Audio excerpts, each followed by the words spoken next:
We're going to be talking about why a narcissist must argue and why a narcissist must fight with you.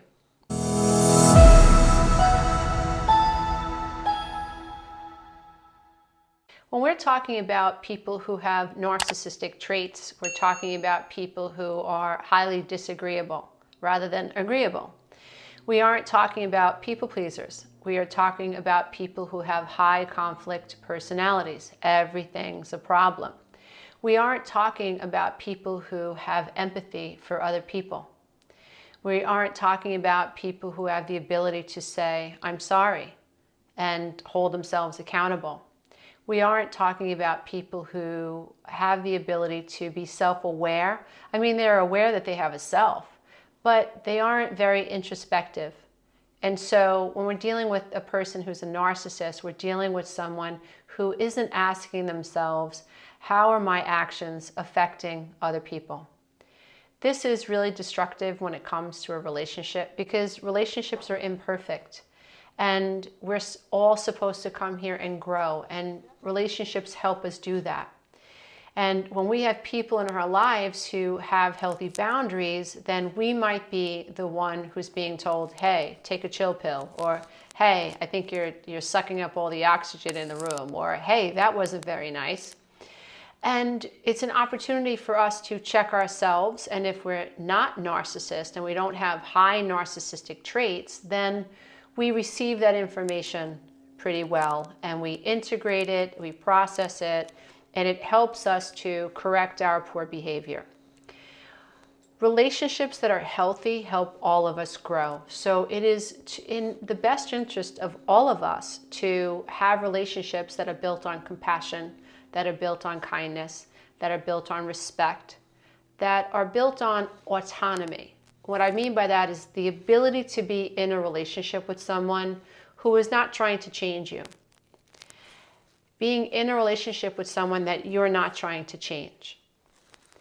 I can't tell you how many couples I've coached, and it was presumed that when they met, or at least when they married, that eventually their partner would change and become the way they wanted them to, which doesn't work out. So if you're somebody who's engaged, or you're thinking about moving forward in a relationship, and you think you're going to be able to change someone, you might as well take the wedding ring off or take the engagement ring off, because that's not going to happen. And it's controlling to do that and quite immature. You don't have the right to try to change anyone.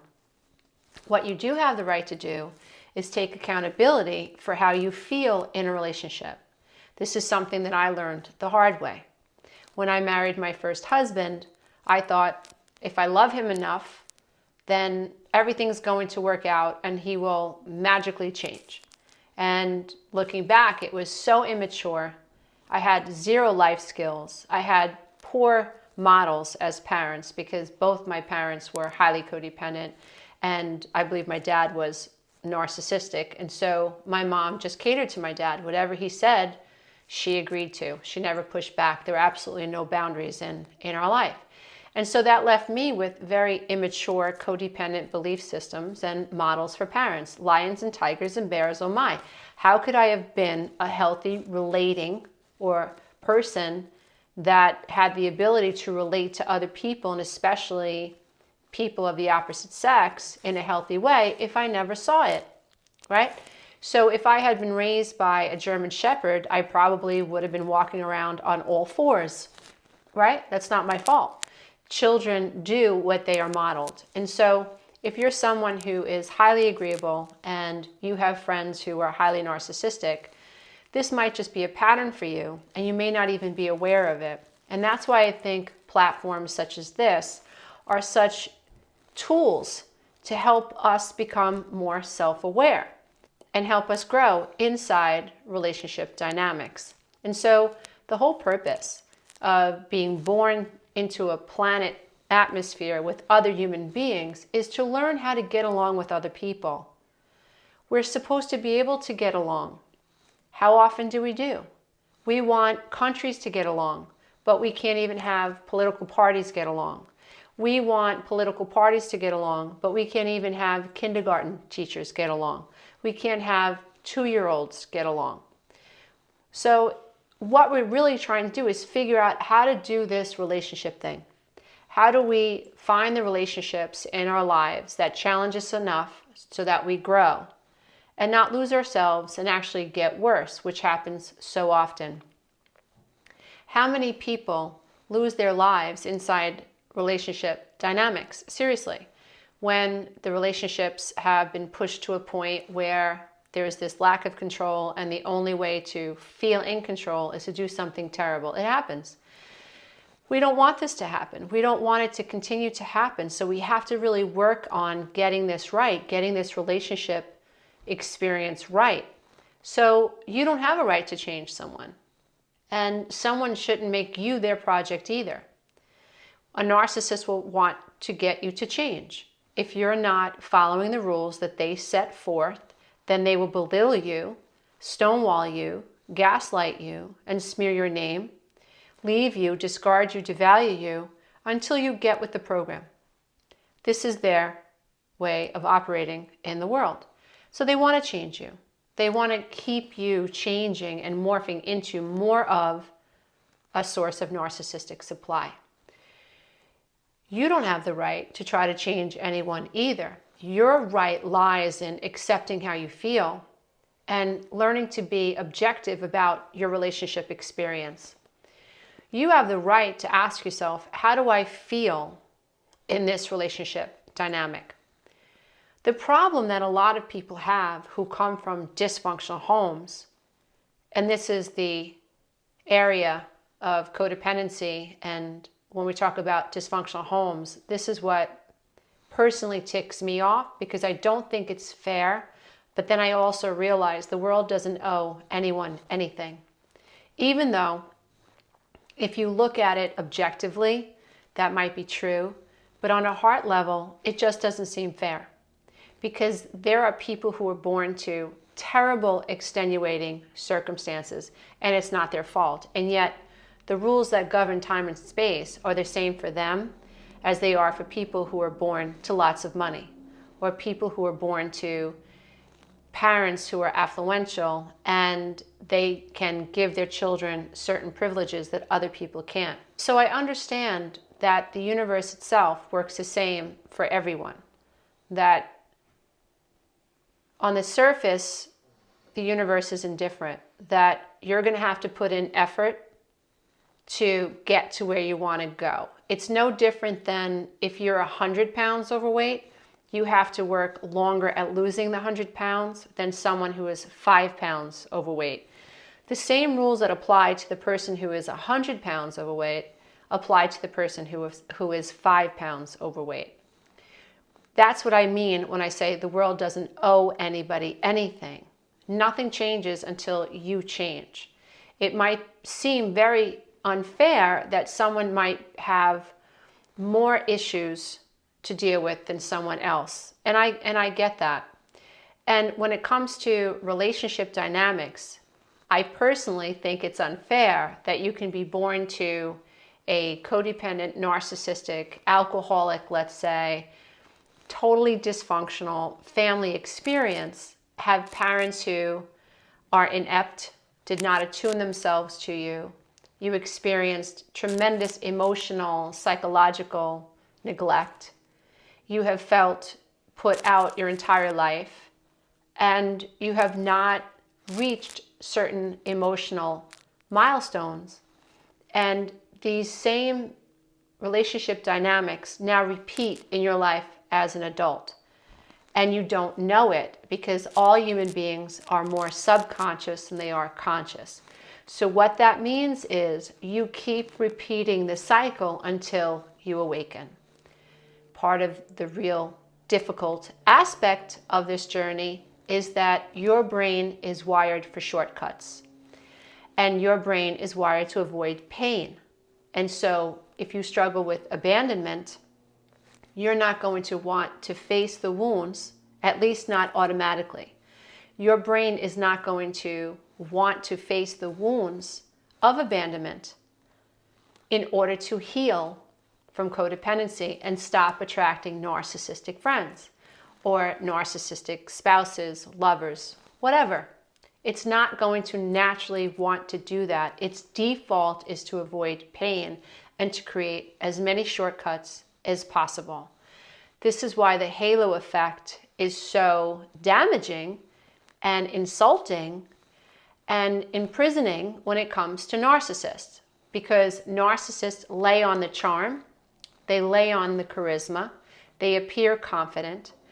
One of the signs of narcissism is someone who adorns themselves, somebody who decks themselves out all the time, somebody who manipulates what's easily manipulated, their clothing, their jewelry, their makeup, their car, their words. And what happens is psychologically, when you meet someone, most oftentimes you have this cognitive bias that's not based on facts. So if someone speaks well, if someone looks well, if you see someone at a charity event, you assume, your brain creates this shortcut and makes all these assumptions about someone that may not even be based on facts. And so when you're dealing with a narcissist that you first met, this is really, really intriguing, as well as it is dysfunctional and damaging in the long run, because of the halo effect, you're assuming things about this narcissist that are not based on facts. And even when you're in the thick of the relationship, it would be hard for you to push back that original opinion that was not based on fact. Even though the narcissist makes you feel devalued, if you originally made this assumption about this narcissist very early on in the relationship, due to the charisma and the confidence, the love bombing and the complimenting, then your brain has created a shortcut neurologically that has you believing that this person is indeed a good person. Add gaslighting, add projection, add blame shifting, and you've got a recipe for disaster inside your own mind. Your mind becomes a minefield. We all need to be challenged in relationships in order to grow. But we get stuck when we are in relationships with narcissistic people and we can't even tell how we feel, because as children, we've been conditioned to be hypervigilant. What do I mean by that? When you come from a dysfunctional home, you have not had the ability to form a healthy sense of self. In order to have a healthy sense of narcissism, healthy narcissism, meaning I feel, I think, I want, I need, I desire, I dream, I dislike, and so on. In order to have an I, or to have healthy narcissism, you would have felt attuned to. Mother and father would have been attuning themselves to you. But when you come from a dysfunctional home, it's not enough to even have one parent attune themselves to you. If you have another parent that is completely discarding you and treating you with indifference, you will feel that parent's rejection, and that will have a consequence. When you come from a home like that, you're attuning yourself to how they feel. And that's the opposite of what should have happened. So now what happens is you're conditioned to look outside of you rather than have mommy and daddy attune themselves and look inside of you, which would have taught you to look inside of you. We should all have eyes that are able to see the true self. But if we didn't have parents attune themselves to us, if we didn't have our parents' eyes on us, attuning themselves to us, we have missed that milestone, and that's not our fault. And so asking us to set boundaries in a relationship is nearly an impossibility, because we don't have the neural wiring to do so. We don't have the self to do so. The idea of self is a concept. It's an ambiguous concept. Even though we might be the biggest mouth in the room, we might be complaining the most, it doesn't mean it's coming from a healthy sense of self. It means that we're grasping at straws, reacting to our emotions. We're not regulating our emotions. We're not thinking about our emotions. We're simply reacting to our emotions. And this is one of the reasons a narcissist is so attracted to people who have a difficult time honoring the self. So let's talk about why a narcissist has to fight with you, why a narcissist has to argue with you, and what are the benefits to a narcissist to make you panic. How is it that their personality traits benefit from being able to dysregulate another human being? If you've ever dealt with a narcissist long term, you may have felt like your skin is crawling. You may have wanted to react so badly, and maybe even you had very bad thoughts about what you'd like to do to this narcissist, which is a very natural reaction to oppression, which is a very natural reaction to be treated unfairly.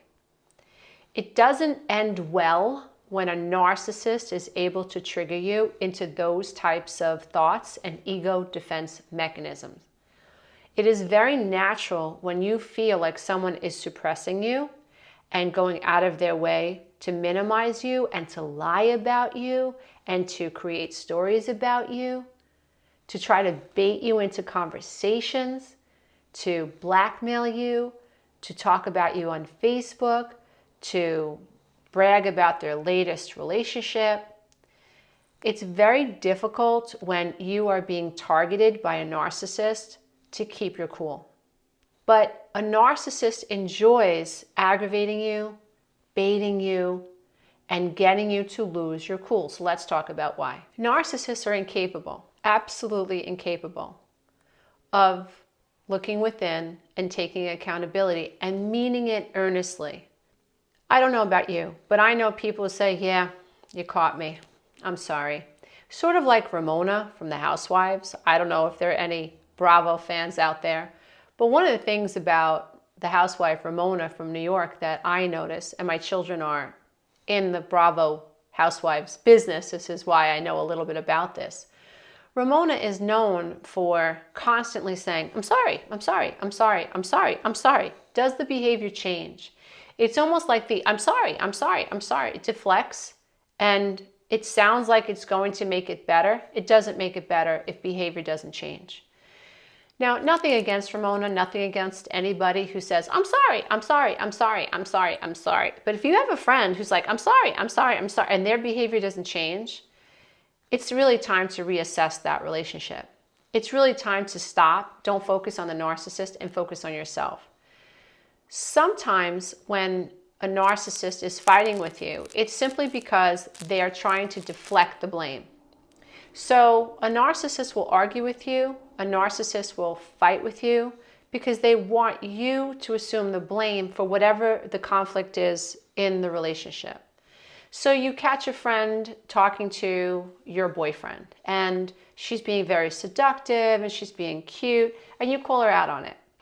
And she turns around and she says, I don't know what you're talking about. I'm sorry, I can't talk to other people. I'm sorry you're so jealous. I'm sorry you're so insecure. I'm sorry your boyfriend seemed into me. Okay? They're arguing with you and they're deflecting this situation because they want you to take the blame for what they were doing. They'll never take the blame for acting inappropriately, for going out of her way to try to seduce your boyfriend because her narcissism is so high that she gets off by having your boyfriend give her googly eyes. Or she gets off feeling like you feel insecure around her. And a narcissistic female like this will act like she doesn't know what you're talking about. And she'll turn it around and she'll make it like, well, you're insecure. Or maybe you should keep your boyfriend on a tight rope. Or maybe if you had a better relationship, he wouldn't be staring at me. I saw the way he stared at me when I bent over. These are the types of things a narcissist will say in that type of a situation. A narcissist will poke at you, make fun of you, and argue with you when you confront them. And so one of the reasons that a narcissist has to fight and argue with you is to get you to take responsibility for what you're talking about or arguing about in the first place. A narcissist prefers to be one up. A narcissist might feel like she is more beautiful, that she is more intelligent, that she is more worthy, that she is entitled to preferential treatment. So let's say the doctor's office doesn't open till 10 o'clock. She's calling the office at 7 o'clock for something minor and demands that the doctor open the office because she needs to get to work by 9 o'clock. And how dare this office have office hours? How dare this office have a doctor who's on rounds in the hospital open up the business? I'm coming in. The world has to stop for me, even though this is nothing major. If it was major, you can go to an emergency room. But your friend has a sense of entitlement. In this situation, when we're dealing with narcissists, you have to think about keeping other people off balance. A narcissist doesn't respect office hours. A narcissist doesn't respect the red light. A narcissist doesn't respect the line at the grocery store. A narcissist doesn't respect merging with traffic. A narcissist really doesn't see themselves as part of a community and as someone that should have to pay attention to the rules. They are generally people who think, well, what about me? Those rules don't apply to me. I am entitled to X, Y, and Z, and I bet if I do this and I bet if I do that, I'll be able to get this doctor to do what I want them to do, or I can get the secretary to do what I want her to do. So a narcissist doesn't see themselves as balanced and equal to the rest of the community, and they're always looking for opportunities to throw other people off balance. So imagine you are a receptionist, and I'm sure if you're a receptionist or you work in customer service, you have met a narcissist or two. Oh boy. The narcissist who calls you up, who bought a product 3 years ago and wants a refund on that product, even though there's no receipt and the warranty lasted for 6 months, and even though they dropped whatever it was down a compactor, stepped on it, ran over it with their car, the kid threw it in the pool, picked it up, went fishing with it, even though the narcissist had this experience with this product, they're the ones calling the companies and demanding they get their money back, demanding that everybody listen to them. So it's about keeping the person on the other end off balance. It's about overwhelming the person on the other end of the phone so that this person ends up crying uncle and giving them what they need. So narcissists have to fight because they don't play by rules. And in order for them to win, they have to overwhelm you and keep you off balance. Another thing that narcissists do, and another reason why narcissists need to argue and fight with you, is because they need you to be a source of narcissistic supply. And they have to wrangle you in somehow. And one of the ways that a narcissist wrangles people in and keeps them there is by confusing them, is by getting you to doubt your reality. Classic narcissistic behavior is gaslighting. And so imagine you think you're being gaslighted by a narcissistic friend who says, I told you to pick me up at 7. You get there at 7 and she's not ready. And she insists that she told you 9 o'clock. So now you're angry at your friend, rightfully so. And what does she do? She starts talking about something that happened 2 weeks ago. She starts talking about the time that she picked you up from the gas station when you got a flat tire from 6 years ago. Has nothing to do with now. Has nothing to do with knowing you're lying to me. Knowing that you're deliberately gaslighting me. You're trying to get me to doubt my reality. I know you said 7, Felicia, and now you're telling me we're not going to be able to go out till 9, and I'm sitting here waiting for you, and I have a conversation, a private conversation, a conference call that I have to have at like 7 a.m., and my whole schedule's getting pushed back because of you, and you're telling me that I'm crazy, that I'm supposed to be here at 9 o'clock. So they argue with you, right? She stomps her feet, she bangs her feet, she throws her shoes across the room. Forget it, I'm not going out then. You never want to do anything for me. It's always a problem. You're always making stuff up. I'm always there for you. I'm the best friend you've ever had, and this is how you treat me? You know I told you 9 o'clock. I don't know what you're talking about. You always do this to me. So now she's arguing with you because she wants to keep you off balance. What happens in a narcissist's life? If you say, bye, Felicia, they lose a source of narcissistic supply. I tried to think of a way that I could really help people understand the concept of a narcissist and why narcissists themselves are codependent. They are so needy. A narcissist feels good about themselves because they're able to compare themselves to other people in their mind. Without these other people, what would happen to their narcissism? They would implode because their identity comes from them thinking they're better than other people. So what happens if all these other people disappear? What happens if these people that have been tolerating this narcissism say, no more. I'm not going to allow you to make me feel less than so you can feel better than.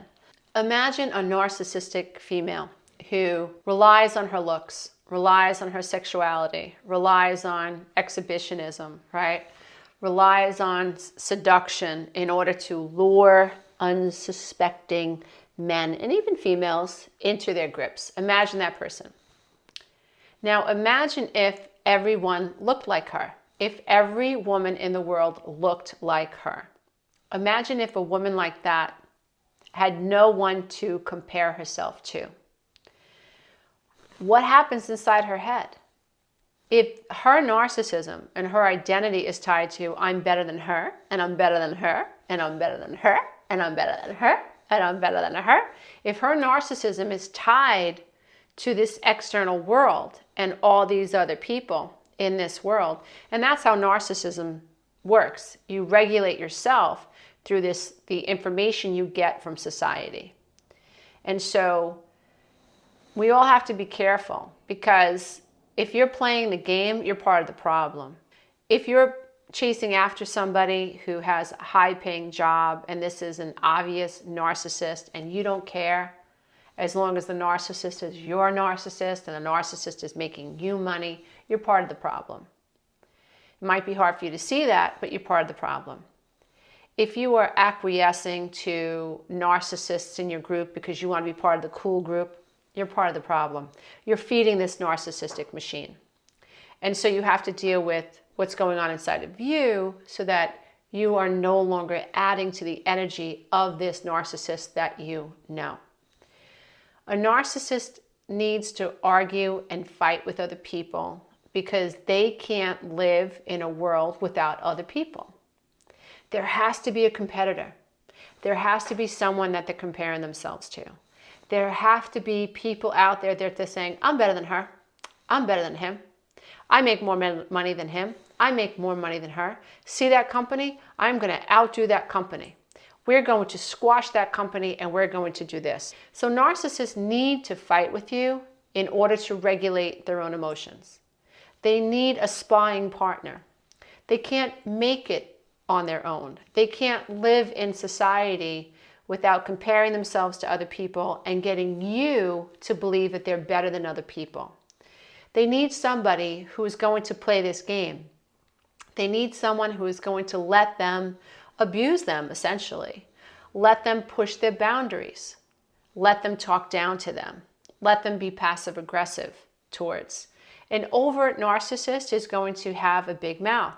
An overt narcissist is going to have a lot of opinions. An overt narcissist is going to be highly critical. An overt narcissist will say, boast proudly, what about me? How dare you get sick?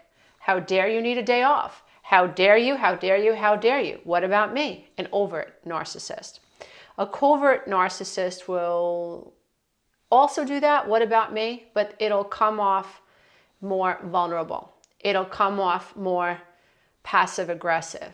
But if you stick around a narcissist long enough, you'll hear this what about me thing going on. A narcissist needs to fight with you in order for themselves to feel real. Fighting is all part of it. They are resistant to change. They don't want you to tell them that there's something wrong with them. They don't want to act fairly. They look at people like, you're so silly. You're so frivolous. I have no time for you. This is ridiculous. Why are we talking about your feelings? Why are feelings so important? Do you not like the house you live in? Do you not like your car? What is wrong with you? You're the one who's so selfish. So it is that relationship with other people that allows them to feel good about themselves What does a narcissist seek? A narcissist is going to seek power, dominance, and control.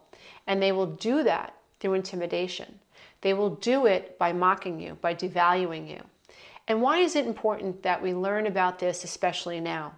It's important that we learn about this now for a number of reasons. When we think about how we behave in society, the value that we put on superficiality, the value that we put in being liked, we all become part of this narcissistic machine. And it's really important that we check ourselves. A narcissist is not someone who looks at themselves and says, yeah, something wrong with me. I think I'd like to change that, please. It's not about putting other people down so that you could feel good about yourself. And that's what a narcissist needs. A narcissist needs to argue and fight with other people to keep them off balance, to keep them as sources of narcissistic supply, and to be able to blame them for what they're guilty of. As the world becomes more narcissistic, and studies are proving that the world is becoming more narcissistic, our culture has vastly shifted in the past 50 years and incredibly in the past 100 years, which isn't a long time when you think about how our culture has changed, how we are celebrating people, especially men, who step on the heads of other people to get ahead in corporations, who everything is about how much money you make and what you can do to achieve that money. Everything is about the goal and the bottom dollar, and that's the measure of success. Our society is changing. Narcissism is on the rise. That means that we're going to have a far greater amount of people who feel entitled, a far greater amount of people who are going to be out there trying to take advantage and getting over on people than there were 100 years ago. Relationships are going to get a little bit more or a lot more complicated. The chances of you bumping into, dating, or marrying, or working with a narcissist are higher than they ever have been before. Does this mean that you get caught up or having arguments with these people or fighting with these people? No. What it means is you educate yourself, just like you're doing now. You educate yourself so you can take control over what you can control, and you don't get caught up. You shutty. You go gray rock. You discern. You don't use judgment. You discern.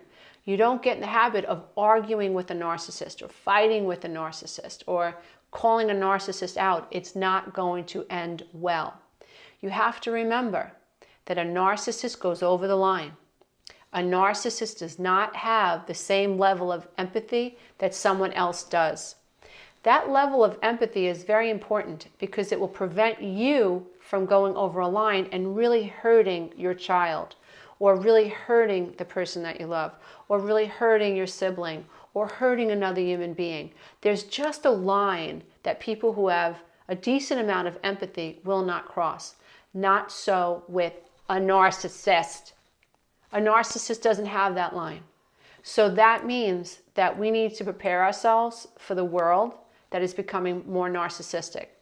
And what we want to do is live with even more compassion in our hearts, less fear and more compassion. We know what we're dealing with. We're not here to change someone. We're here to find our own light and to let it shine, as hokey pokey as that sounds. And if someone would have told me that 20 years ago that I would be making YouTube videos and creating podcasts and posts and doing Facebook live streams and creating programs around the idea that you're supposed to find your light and let it shine, I would have told you that you were bananas, you were crazy. Not me. Not me. Back then, I was very resistant to narcissists. I was angry that narcissists existed. And now I realize, well, that's a little narcissistic, to be annoyed that narcissists exist.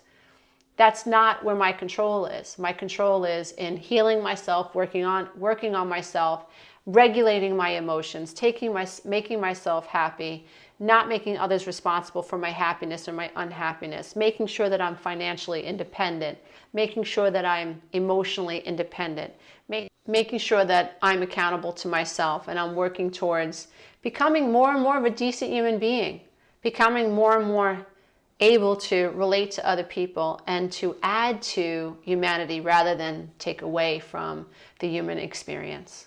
I hope you have found this information helpful. My name is Romano. I'm the Breakthrough Life Coach, and if you'd like to listen to one of my books for free, All you have to do is click one of the links below and you'll be able to do that. And if you'd like to learn more about my 12-week breakthrough coaching program that we are running a sale on now, you can get the 12-week breakthrough coaching program on demand for 50% off. Click the link below. Namaste, everybody. Until next time. Bye for now. Please don't forget to think.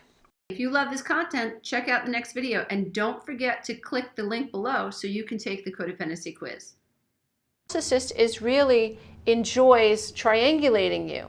A narcissist enjoys making you feel less than. A narcissist enjoys putting you in your place. A healthy person is going to take the things that you share with them and hold them near to their chest. They're not going to hurt you. Even if the relationship goes south, a healthy person is not going to expose